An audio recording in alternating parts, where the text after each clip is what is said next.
A Connecticut Yankee in King Arthur's Court by Mark Twain, Chapter 13.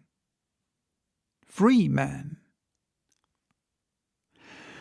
Yes, it is strange how little a while at a time a person can be contented.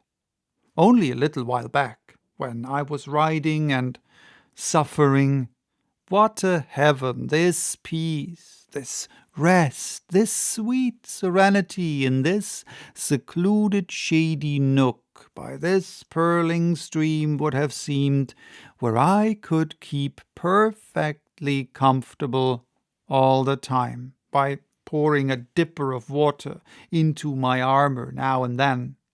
Yet already I was getting dissatisfied, partly because I could not light my pipe, for although I had long ago started a match factory, I had forgotten to bring matches with me, and partly because we had nothing to eat. Here was another illustration of the childlike improvidence of this age and people. A man in armor always trusted to chance for his food on a journey, and would have been scandalized at the idea of hanging a basket of sandwiches on his spear. There was probably not a knight of all the Round Table combination who would not rather have died than been caught carrying such a thing as that on his flagstaff. And yet there could not be anything more sensible. It had been my intention to smuggle a couple of sandwiches into my helmet, but I was interrupted in the act and had to make an excuse and lay them aside, and a dog got them. Night approached, and with it a storm. The darkness came on fast. We must camp, of course. I found a good shelter for the demoiselle under a rock, and went off and found another for myself. But I was obliged to remain in my armor, because I could not get it off by myself, and yet could not allow Elisande to help, because it would have seemed so like undressing the full folk. It would not have amounted to that in reality, because I had clothes on underneath, but the prejudices of one's breeding are not gotten rid of just at a jump, and I knew that when it came to stripping off that bob-tailed iron petticoat, I should be embarrassed. With the storm came a change of weather, and the stronger the wind blew, and the wilder the rain lashed around, the colder and colder it got. Pretty soon various kinds of bugs and ants and worms and things began to flock in out of the wet and crawl down inside my armor to get warm, and while some of them behaved well enough and snuggled up amongst my clothes to got quiet, the majority were of a restless, uncomfortable sort, and never stayed still, but went on prowling and hunting for they did not know what, especially the ants, which went tickling along in wearisome procession from one end of me to the other by the hour, and are a kind of creatures which I never wish to sleep with again.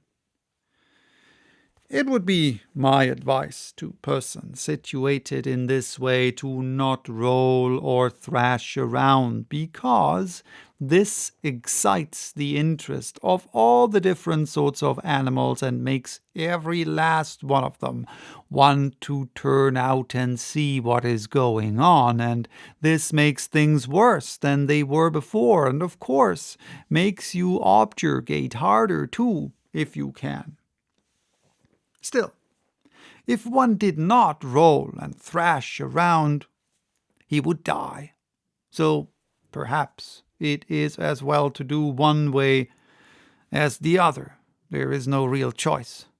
Even after I was frozen solid, I could still distinguish that tickling just as a corpse does when he is taking electric treatment. I said I would never wear armor after this trip. All those trying hours, whilst I was frozen and yet was in a living fire, as you may say, on account of that swarm of crawlers, that same unanswerable question kept circling and circling through my tired head. How do people stand this miserable armor? How have they managed to stand it all these generations? How can they sleep at night for dreading the tortures of next day? When the morning came at last, I was in a bad enough plight, seedy, drowsy, fagged from want of sleep, weary from thrashing around, famished from long fasting, pining for a bath and to get rid of the animals, and crippled with rheumatism. And how had it fared with the nobly born, the titled aristocrat, the Demoiselle Alison de la Carteloise? Why, she was as fresh as a squirrel. She had slept like the dead. And as for a bath, probably neither she nor any other noble in the land had ever had one, and so she was not missing it. Measured by modern standards, they were merely modified savages, those people. This noble lady showed no impatience to get to breakfast, and that smacks of the savage too. On their journeys, those Britons were used to long fasts and knew how to bear them, and also how to freight up against probable fasts before starting, after the style of the Indian and the anaconda. As like as not, Sandy was loaded for a 3-day stretch. We were off before sunrise, Sandy riding and I limping along behind. In half an hour, we came upon a group of ragged, poor creatures who had assembled to mend the thing which was regarded as a road. They were as humble as animals to me, and when I proposed to breakfast with them, they were so flattered, so overwhelmed by this extraordinary condescension of mine, that at first they were not able to believe that I was in earnest. My lady put up her scornful lip and withdrew to one side. She said in their hearing that she would as soon think of eating with the other cattle, a remark which embarrassed these poor devils merely because it referred to them, and not because it insulted or offended them, for it didn't. And yet they were not slaves, not chattels. By a sarcasm of law and phrase, they were freemen. 7/10 of the free population of the country were of just their class and degree, small, independent farmers, artisans, etc., which is to say, they were the nation, the actual nation. They were about all of it that was useful or worth saving or really respect-worthy, and to subtract them would have been to subtract the nation and leave behind some dregs, some refuse in their shape of king, nobility, and gentry, idle, unproductive, acquainted mainly with the arts of wasting and destroying, and of no sort of use or value in any rationally constructed world. And yet, by ingenious contrivance, this gilded minority, instead of being in the tail of the procession where it belonged, was marching head up, and banners flying at the other end of it, had elected itself to be the nation, and these innumerable clams had permitted it so long that they had come at last to accept it as a truth, and not only that, but to believe it right and as it should be. The priests had told their fathers and themselves that this ironical state of things was ordained of God. And so, not reflecting upon how unlike God it would be to amuse himself with sarcasms, and especially such poor transparent ones as this, they had dropped the matter there and become respectfully quiet. The talk of these meek people had a strong enough sound in a formerly American ear. They were freemen, but they could not leave the estates of their lord or their bishop without his permission. They could not prepare their own bread, but must have their corn ground and their bread baked at his mill and his bakery, and pay roundly for the same. They could not sell a piece of their own property without paying him a handsome percentage of these proceeds, nor buy a piece of somebody else's without remembering him in cash for the privilege. They had to harvest his grain for him gratis and be ready to come at a moment's notice. Leaving their own crop to destruction by the threatened storm, they had to let him plant fruit trees in their fields and then keep their indignation to themselves when his heedless fruit gatherers trampled the grain around the trees. They had to smother their anger when his hunting parties galloped through their fields, laying waste the result of their patient toil. They were not allowed to keep doves themselves, and when the swarms from my lord's dovecote settled on their crops, they must not lose their temper and kill a bird, for awful would the penalty be. When the harvest was at last gathered, then came the procession of robbers to levy their blackmail upon it. First the church carted off its fat 10th, then the king's commissioner took his 20th, then my lord's people made a mighty inroad upon the remainder, after which the skinned freeman had liberty to bestow the remnant in his barn in case it was worth the trouble. There were taxes and taxes and taxes and more taxes and taxes again, and yet other taxes upon this free and independent pauper, but none upon his lord, the baron, or the bishop, none upon the wasteful nobility or the all-devouring church. If the baron would sleep unvexed, the freeman must sit up all night after his day's work and whip the ponds to keep the frogs quiet. If the freeman's daughter, but no, that last infamy of monarchical government is unprintable. And finally, if the freeman, grown desperate with his tortures, found his life unendurable under such conditions, and sacrificed it, and fled to death for mercy and refuge, the gentle church condemned him to eternal fire. The gentle law buried him at midnight at the crossroads with a stake through his back, and his master, the baron or the bishop, confiscated all his property and turned his widow and his orphans out of doors.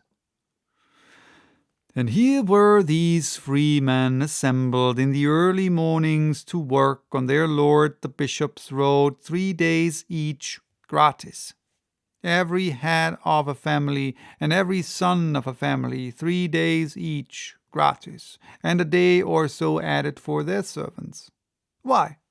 It was like reading about France and the French before the ever-memorable and blessed Revolution, which swept 1,000 years of such villainy away in one swift tidal wave of blood. A settlement of that hoary depth in the proportion of half a drop of blood for each hogshead of it that had been pressed by slow tortures out of that people in the weary stretch of 10 centuries of wrong and shame and misery, the like of which was not to be mated but in hell. There were 2 reigns of terror, if we would but remember it and consider it. The one wrought murder in hot passion, the other in heartless cold blood. The one lasted mere months, the other had lasted 1,000 years. The one inflicted death upon 10,000 persons, the other upon 100 millions. But our shudders are all for the horrors of the minor terror, the momentary terror, so to speak, whereas what is the horror of swift death by the axe compared with lifelong death from hunger, cold, insult, cruelty, and heartbreak? What is swift death by lightning compared with death by slow fire at the stake?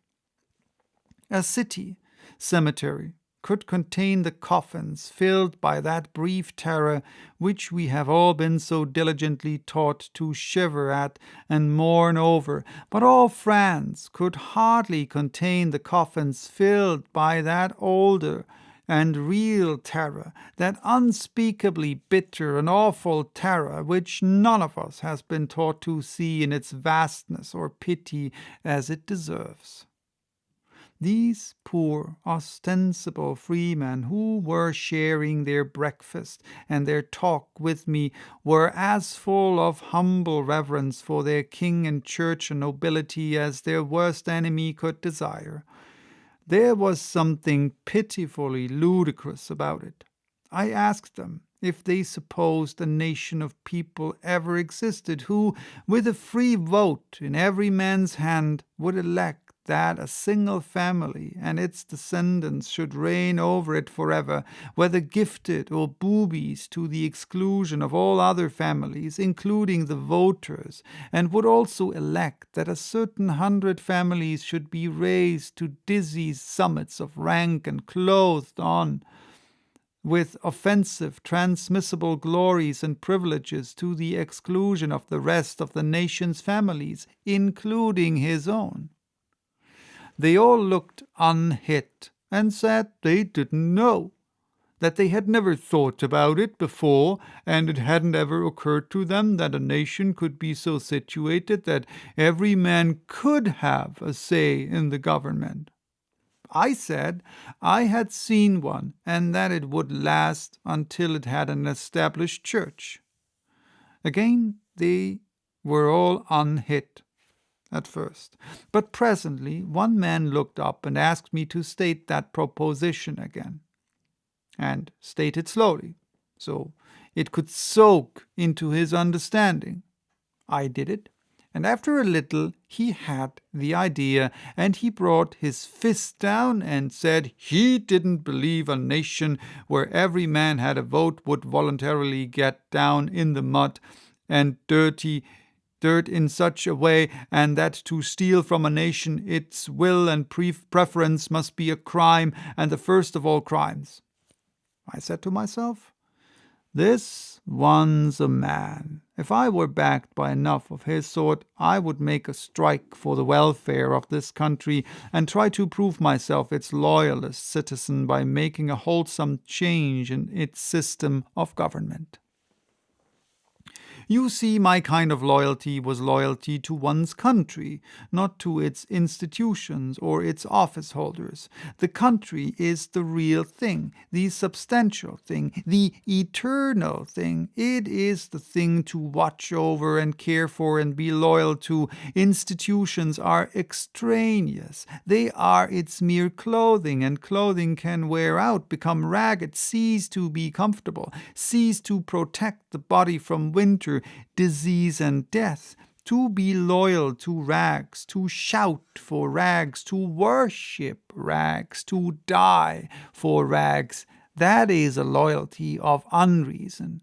It is pure animal. It belongs to monarchy, was invented by monarchy, let monarchy keep it. It was from Connecticut, whose Constitution declares that all political power is inherent in the people, and all free governments are founded on their authority and instituted for their benefit, and that they have all at the time an undeniable and indefeasible right to alter their form of government in such a manner as they may think expedient.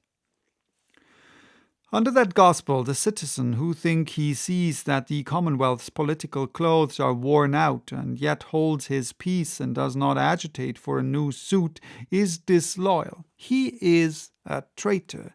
That he may be the only one who thinks he sees this decay does not excuse him. It is his duty to agitate anyway, and it is the duty of the others to vote him down if they do not see the matter as he does.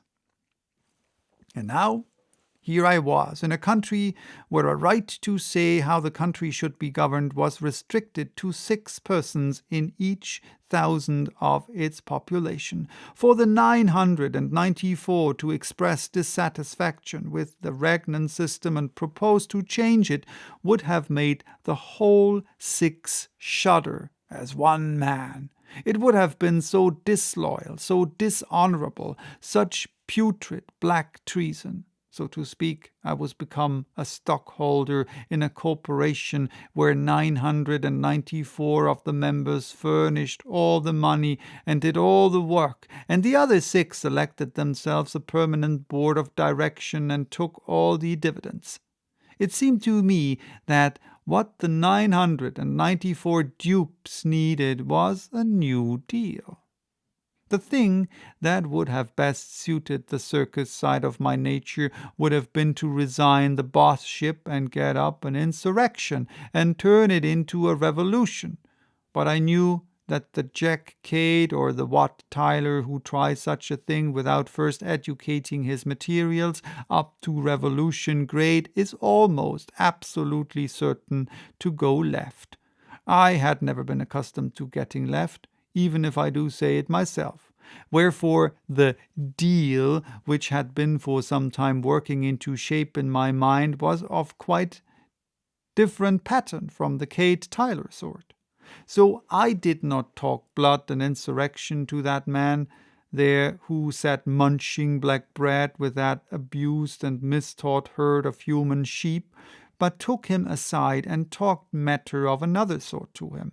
After I had finished, I got him to lend me a little ink from his veins, and with this and a sliver I wrote on a piece of bark, put him in the man-factory, and gave it to him, and said, "Take it to the palace at Camelot, and give it into the hands of Amias le Poulet, whom I call Clarence, and he will understand."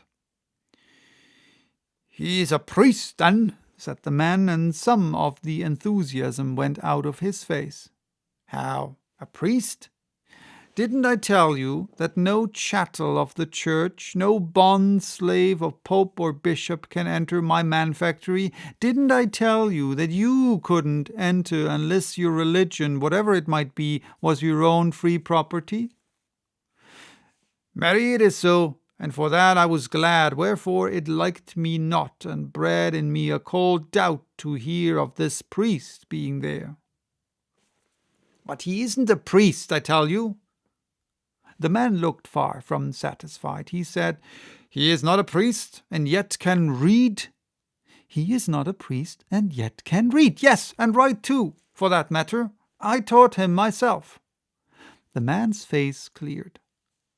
"And it is the first thing that you yourself will be taught in the factory?"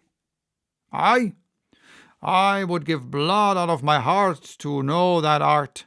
Why, I will be your slave, your—" "No, you won't. You won't be anybody's slave. Take your family and go along. Your lord the bishop will confiscate your small property, but no matter. Clarence will fix you all right." So that was chapter 13. Bye-bye till next time with chapter 14, titled Defend Thee, Lord.